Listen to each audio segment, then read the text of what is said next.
안녕하세요. K12 정보사업부 박모경입니다.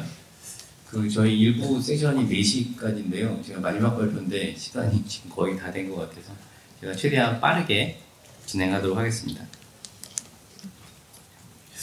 오늘 사실은 오신 분들 중에 감염결합이라는 얘기가 좀 생소하신 분들도 계실 수 있을 것 같고요. 이미 사실은 나는 감염결합을 해봤다 이런 분도 계실 것 같아요. 근데 이제 감염결합을 했는데 그 힘들게 어렵게 찾은 결과물을 어떻게 활용할지 좀 고민해 보신 분들이 계실까요? 제가 오늘 소개해드릴 이런 동의 기반 서비스는 바로 이제 그러한 고민에서 저희가 시작을 했는데요. 저희가 데이터 3법 개정이 되면서 이런 감염결합이 가능하게 됐고 2부 세션에서 이제 또 신앙까지 설명을 해주실 건데요. 저희가 이제 실제로 공공 분야에서는 굉장히 활발하게 정책 의사결정에 사용을 하고 있습니다, 지금. 그런데 저희가 좀 아쉬운 부분은 금융회사들에서 이제 대안평가 모형 개발 쪽 외에는 민간 쪽에서 이런 감염결합을 해서 이런 사례들이 조금 적어요. 그래서 좀 아쉽게 생각을 하고 있고, 그래서 오늘 같은 이런 주로 민간 쪽 기업분들을 많이 저희가 초대를 해서 설명을 드리는 것 같고요. 다만 이게 감염결합 데이터 자체가 제식별을 하면 안 되는 엄격한 제약을 좀 받다 보니까 실제로 이제 도출된 인사이트를 기반으로 활용하시기에는 사실 좀 현행법상으로 되게 어려운 이런 부분이 존재를 합니다. 요건 저희가 이제 좀 이해를 돕기 위해서 가상의 고객사를 한번 만들었는데요. 땡땡버거라는 를 운영하고 있는 프랜차이즈 사업을 이제 확대하고 있고요. A사는 또 효율적으로 매장 운영 및 딜리버리 서비스 확대를 위해서 자체 앱도 만들어서 이제 확대를 하고 계신다라고 했을 때, 만약에 이런 마케팅 기획하시는 담당자가 우리 고객이 최근 3개월에 이제 프랜차이즈 버거를 총 얼마나 소비를 했는지, 또는 최근에 유행하고 있는 프리미엄 버거 같은 것들을 구매한 적이 있는지, 아까 계속 나오는 배달 앱을 얼마나 자주 이용하는지, 또 주로 이용하는 상권이 어딘지, 뭐 이런 정보들이 있다면 어떨까요? 저희 그랜데이터에서 이런 정보들을 제공이 가능한데요. GPS라는 서비스라는 것은 이제 그랜데이터 프로파일 서비스의 약자고, 저희가 이제 그랜데이터에서 보유한 정보들을 수요 기업의 어떤 개인 고객의 동의를 받아야 동의에 따라서 실시간으로 제공해준 서비스가 GPS 서비스로 저희가 이제 명명을 했고요. 그래서 지금 아까 이제 땡땡버거처럼 앞에 이제 개인 땡땡버거의 고객들이 아까 그런 버거 앱 같은 데서 실제로 이제 개인 신용정보 이용 및 제3자 제공 동의를 이제 받으셔야 됩니다. 거기서 이제 동의를 했다는 게 필요한 거고요. 여기서 이제 제3자 제공 동의는 다른 제3자가 아니고 실제로 이제 저희 KC나 그랜데이터 쪽으로 조회를 하셔야 될 거잖아요. 이 사람이 예를 들면 생년월일, 휴대폰 번호가 키면 요 키로 조회를 하는 부분에 대한 동의가 이제 제공 동의고요. 그다음에 조회를 해서 온 이 사람의 어떤 그랜데이터 항목들, 그런 정보들을 이용하시는 이런 정보에 대해서 이제 동의를 받으셔야 되는 부분이 있습니다. 그래서 여기서 제일 사실 중요한 부분이 있는데요. 저희가 이제 이런 개인정보 활용에 대한 동의를 받을 때 굉장히 명확하게 제공하는 항목, 그리고 이용 목적, 보유 기간에 대해서는 사실 상당히 명확하게 설명하고 동의를 받아야 하는 부분이 있습니다. 그래서 요 밑에 것들 좀 보시면 잘 안 보이시긴 하는데, 제공하는 자가 누구고, 이걸 누가 제공을 받고, 어떤 항목들을 제공한다.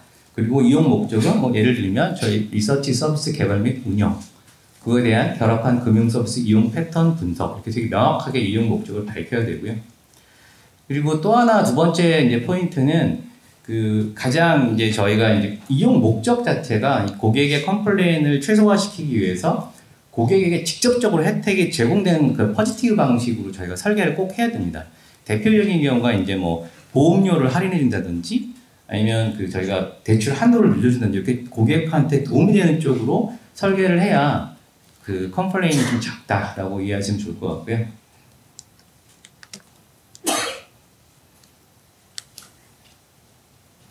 그래서 저희가 좀 제안드리는 부분은 아까 이제 땡땡버거 사례처럼 사실은 고객한테 어떤 항목들을 제공할 거라는 걸 알려줄 건데, 어떤 정보가 필요한지 모르고 막막하게 몇백 개씩의 항목들을 쓸 수가 없잖아요. 그래서 저희가 지금 추천드리는 방식은 먼저 이제 고객사와 그랜데이터 또는 그랜데이터 정보, 감염결합한 정보를 가지고 분석을 좀 먼저 해보시고요.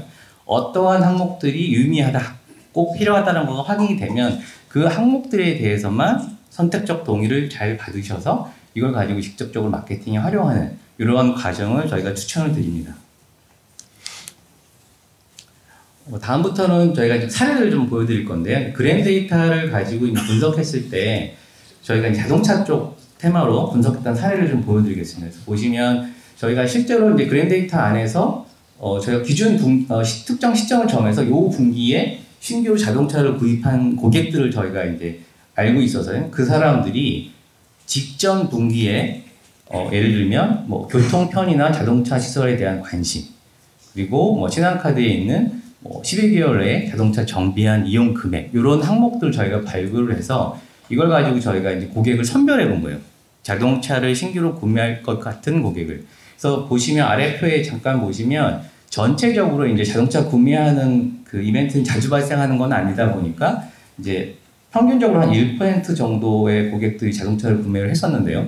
저희가 이렇게 그 선별된 GPS 항목들을 가지고 고객을 선별을 했을 때 특히 20대 같은 경우는 거의 한 5.8%까지 고객 실제로 구매하신 고객의 비율이 증가하는 것을 저희가 좀 확인할 수가 있었습니다. 두 번째는 저희가 이제 실제로 한 3년 정도 자동차 제조사, BMW, 벤츠, 제네시스별로 남성이 자동차를 구매한 사람들이 소득 추이가 어떤지를 봤던 조금 과거 자료긴 한데요.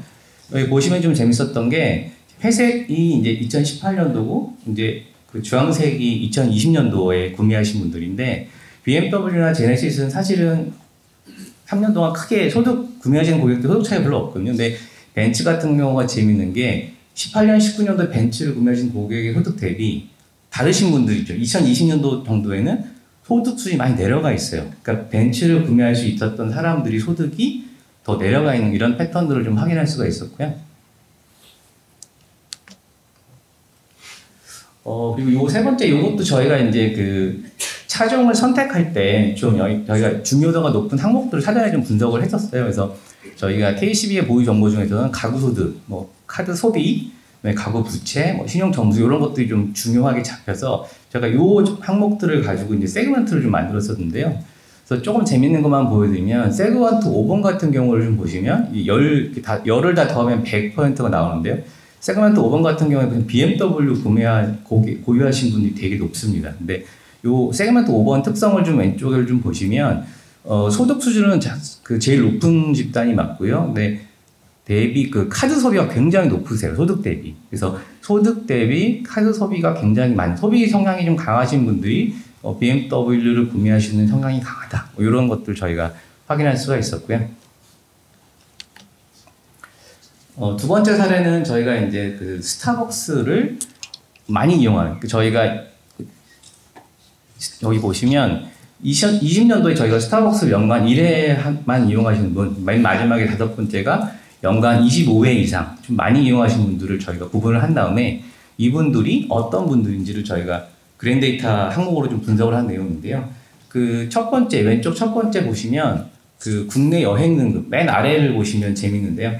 국내 여행 등급이 상위 33%인 고객이 굉장히 많죠. 그래서 이 스타벅스를 많이 이용하시는 분들은 국내 여행을 굉장히 좋아하시고, 또 오른쪽 아래 보시면 핸드폰 종류도 보면 아이폰 고가폰 이용자 비율이 굉장히 높은 것을 알 수가 있습니다.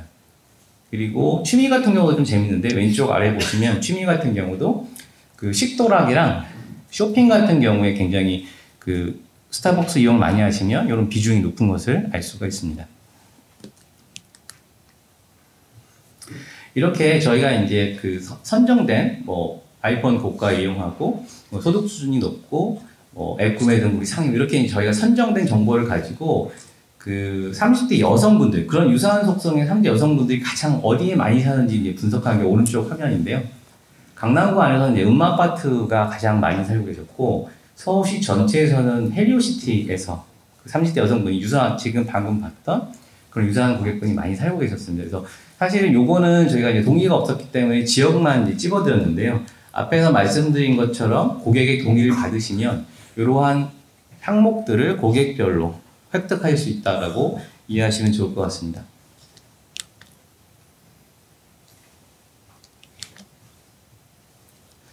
세 번째 사례는 저희가 이제 동의 기반으로 그 패널 조사 데이터 쪽으로 확장했던 사례인데요. 그 서베이 회사들의 패널 같은 경우는 사실은 개인 식별이 가능합니다. 일반적으로 그냥 그 무기명으로 되어 있는 서베이가 아니라 패널 같은 경우는 이제 고객 식별이 가능한데요. 이런 서베이 패널들이 조사 응답한 데이터, 뭐 정성적으로 만족도 같은 정석적인 응답 데이터에다가 여기서 이제 고객 동의를 획득을 하게 되면 그린 데이터랑 같이 결합한 결과물을 가지고 뭐 조사 보고서 이런 것들을 만들어낼 수가 있는데요. 저희가 이제 그린 데이터 협력사 중에 이제 컨슈머 인사이트라는 조사 업체가 있는데 같이 저희가 해봤던 사례예요. 그래서 그 실제로 저희가 서베이 패널들한테 뭐 패널 가입을 동의를 하고 설문조사 참여 여부에 대해서 이렇게 동의를 하면 설문조사를 응답을 하게 되는데 그 시점에 선택 동의로 저희가 이제 개인정보 이용 및 계산자 제공 동의를 실제로 받아봤습니다. 그래서 오른쪽에 보시면 그 실제로 저희가 한 5만 명에 대해서 이렇게 그 정보 제공 동의를 받아봤는데 한 83% 정도가 실제로 동의를 해주시는 이런 결과를 저희가 확인할 수가 있었고요. 그리고 또 하나가 이제 이렇게 자기 정보를 제공을 동의하는 고객들이 혹시 특수한 사람들이 아닌가? 이런 것들에 대한 좀 불안감이 있어서 제가 실제로 이렇게 동의하시는 분들을 가지고 뭐 소득이나 소비 같은 거 KCB랑 다 비교를 해봤었어요. 근데 크게 차이가 없다. 되게 전체 가입자가 유사하다라는 결과를 얻어서 특별하게 이렇게 뭐 왜곡되지 않은 형태의 결과를 얻을 수 있다라는 걸 확인할 수가 있었고요. 저희가 다음에 저희 KCB에서 여기 보시면 이제 그 대표적으로 그 실제로 사례를 하나 더 보여드리면 한국교통연구원에서 이제 특별교통 통행 실태조사 같은 것들을 많이 하는데요. 뭐 추석에 언제 이동할 것이냐, 뭐 이런 것도 많이 조사하시는데 이것도 이제 SKT 정보를 요건 활용한 건데 사전에 이 사람이 언제 이동할 거라고 응답을 한 결과와 실제로 그 동의를 받아서 이 사람이 정말 그 기지국 정보를 활용해 정말 그때 이동을 했는지 이런 걸 비교하는 어떤 연구를 저희가 진행한 사례가 있고요. 그래서 실제로 통행 수요 예측 모델을 정교화하는 자료로 활용을 한 예시가 있습니다. 하나 더 제가 조금 더 상세한 사례를 하나 설명드릴 건데요. 그 KCB 데이터와 저희가 이제 또 컨슈머 인사이트랑 같이 했던 예시인데 동의 기반으로 교통 실태 조사를 저희가 진행한 사례입니다. 그래서 실제로 이제 고객한테는 그 이 사람이 개인 통행 실태나 그리고 뭐 거주지 기반으로 교통 인프라 평가에 대한 질문만을 했었고요. 동의를 받아서 이 사람들이 실제로 물어보진 않았지만 제가 소득이나 이런 걸 붙여가지고 실제로 소득별로 뭐 통행 수단이나 소요 시간의 차이가 있는지, 뭐 소득별로 교통 비용의 차이가 있는지, 그리고 거주지 소득별로 교통 환경에 대한 만족률 차이가 있는 이런 것들 저희가 같이 분석을 해본 사례입니다. 여기서 좀 재밌는 것들이 좀 나왔는데 왼쪽에 보시면 그 소득 수준이 높을수록 그 일평균 통행률이 좀 올라가는 이런 것들을 현상을 저희가 발견할 수가 있었고요. 그리고 오른쪽에 있는 표는 그 저희가 소득별로 그 제일 많이 일주일 동안 제일 많이 이용한 통행 수단에 대한 건데요. 소득 수준이 높을수록 승용차 비율이 높아지는 걸 알 수가 있고 저소득층일수록 도보나 지하철 같은 대중교통을 많이 이용하는 걸 저희가 확인할 수가 있었고요. 이게 좀 재미있는 결과인데요. 그 저희가 이제 코로나19 이후에 그런 팬데믹 상황에서 이 실제로 정기적인 통행, 정기적인 통행에 영향을 얼마나 받았는지를 물어본 건데요. 왼쪽 보시면 이렇게 정기적인 통행 같은 경우, 뭐 통근이나 통학, 뭐 출퇴근이 되겠죠. 생계에 영향이 준 이런 그 통행은 보시면 왼쪽 보시면 500만 원 이상 소득이 높으신 분들은 거의 감소가 없고요. 저소득층에서 특히 80에서 100% 이상 감소한 걸 확인할 수가 있습니다. 그래서 이게 반증해서 얘기하면 사실은 이런 코로나 같은 정책 의사결정할 때 소득 수준별로 차이가 있다는 거죠. 동일하게 보편적 이런 것들을 지원한다기보다는 차별화된 정책 수립이 필요하다 이런 것을 저희가 좀 확인할 수 있었고요. 또 오른쪽에 있는 것도 좀 재미있는데 비정기적인 통행은 이제 아무리 여가 활동에 대한 부분인데요. 여가 활동에 대한 통행은 소득 수준이 높으실수록 조금 더 감소를 많이 하는 이렇게 이런 정보들을 확인하는 이런 식으로 좀 되게 정성적인 부분에 대한 부분들도 그 서베이와 그랜데이터 합쳐서 했을 때 더 보지 못했던 형태의 데이터 분석이 가능하다는 걸 저희가 확인할 수가 있었습니다. 마지막 사례인데요. 그 아까도 잠깐 나오신 것처럼 사실은 SK텔레콤이나 신한카드 같은 경우에 보유하고 계신 데이터를 가지고 이렇게 SKT 같은 경우는 위치 정보를 가지고 계시니까 이 사람들이 실제로 그 관광지에 갔는지 뭐 예를 들면 뭐 또 주간에 어느 여의도 근무지장 이렇게 위치 정보를 좀 활용하셔가지고 그 타겟팅된 서비스를 진행을 하고 계십니다. 그래서 저희가 이제 생각하는 거는 앞에서 이렇게 예시드린 것처럼 동의를 확보해서 패널 데이터 결합을 하게 되면 그 기존에 이제 각 보유하고 계신 데이터만 가지고 했던 이런 썰문, 돈 버는 설문 같은 이런 서베이에 데이터를 더 붙여서 동의 기반으로 그린 데이터를 확장해서 저희가 분석된 결과를 보내드릴 걸로 저희가 기대를 하고 있습니다.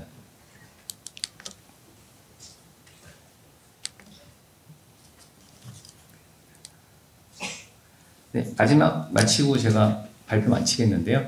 지금 현재 저희가 이제 그랜데이터 정보 서비스 GPS는 개발을 진행을 하고 있고요.